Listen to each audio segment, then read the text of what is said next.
Hey guys, it's Christopher Sky Sunderer. I am here in my underground bunker deep beneath the streets of Kent, Ohio. It is September 25th, 2019, 2:02 p.m.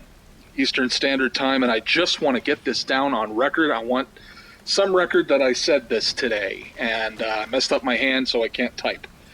So I'm recording. Yesterday, September 24th, the Democrats announced that based on a phone call between President Trump and the president of Ukraine, they were going to move forward on impeachment. Now remember, they've been talking about impeachment since before Trump was sworn in, and Nancy Pelosi has consistently been against it because she felt that it would be harmful to her party.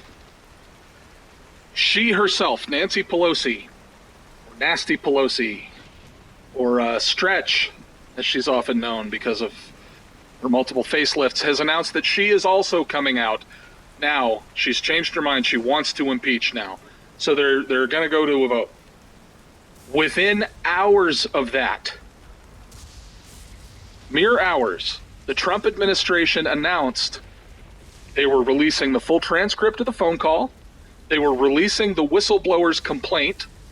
They were releasing the IG report, and that they would allow the whistleblower to testify. Now, so right off the rip there, it looks like old Stretch stuck her foot directly into an adamantium bear trap set by the Trump administration. It came out about, I want to say it was about 5 o'clock last night, that the attorney for the Trump administration whistleblower was in the employ of Hillary Clinton and Chuck Schumer. Oops. So here we are now. Let's. Pelosi just appeared on CNN to let everyone know that even though she hasn't read the transcript, she knows for sure that Trump was trying to collude with Ukraine to steal next year's election. How does she know that? Well, it's in the transcript. Well, what's in the transcript that lets you know that? Well, I haven't read it. Then how do you know anything about it, you stupid bitch? Okay, so here's what's actually going on. And I take this to the bank. I had gotten a commitment from Poroshenko. They would take action against the state prosecutor, and they didn't. I said, I'm telling you, you're not getting $1 billion. I said, you're not getting $1 billion. I'm going to be leaving here. And I think it was, 6 hours? I said, I'm leaving in 6 hours. If the prosecutor's not fired, you're not getting the money. Oh, son of a got fired. And they put in place someone who was solid at the time. Well, it just so happens that the general prosecutor was investigating an energy firm in which Joe Biden's son, Hunter Biden, was heavily invested.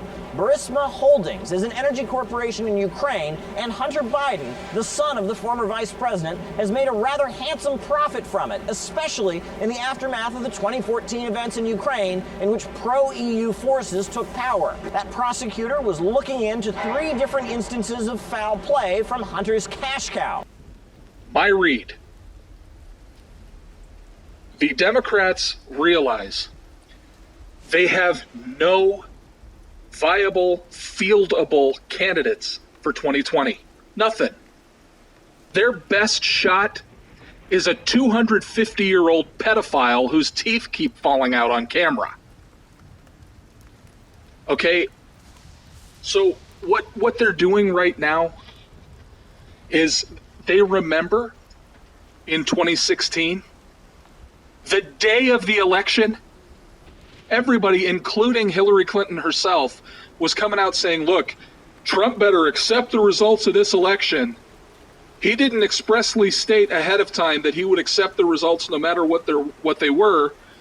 So that means he's going to resist. And anybody, direct quote from Hillary Clinton, by the way, anyone not willing to accept the results of an election is a danger to democracy. And then by sundown of that night, they were already starting to walk those statements back. And by the next day, they were screaming about Russian collusion, okay? And my God, did that shit look obvious. Because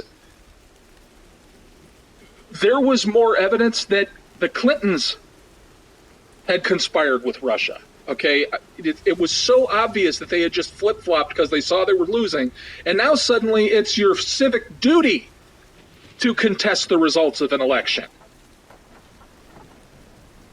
So my read is, this time around, they know they have no viable candidates, and they don't want to look like, they don't want that flip-flop moment. Leftist voters, and you know this, have memories slightly less reliable than goldfish. And they prefer to feel rather than think about things. So here's what's going to happen. Approximately no one on the left is going to remember what happened today. Okay, they're not going to remember what happened today when the Trump administration just rammed all this Ukrainian collusion idea down the left's throat. They won't remember that. What they will vividly remember is the feeling they had yesterday when they thought they had him on something. Okay? But they're going to spend the next 6 months burying the memory of today.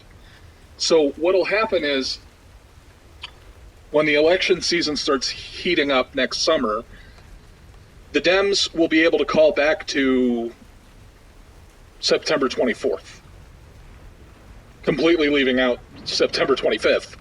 And they'll be able to say, wait, wasn't there suspicion of Trump working with Ukraine about a year before the election? That orange-skinned bastard stole 2 elections now. And when anyone tries to point out to the casual leftist vegged out in front of CNN that it literally took less than 24 hours for that to be debunked, when the Trump administration immediately released all documents, including a full transcript of the call in question, no, they'll just roll their eyes and call you a Trump-tard or something. Then we'll get to watch the media, and I swear to God, this is what's happening. Take this to the bank. The entire establishment news media, read the propaganda wing of the Democratic Party, is going to call up their 2-year-long collusion hoax script.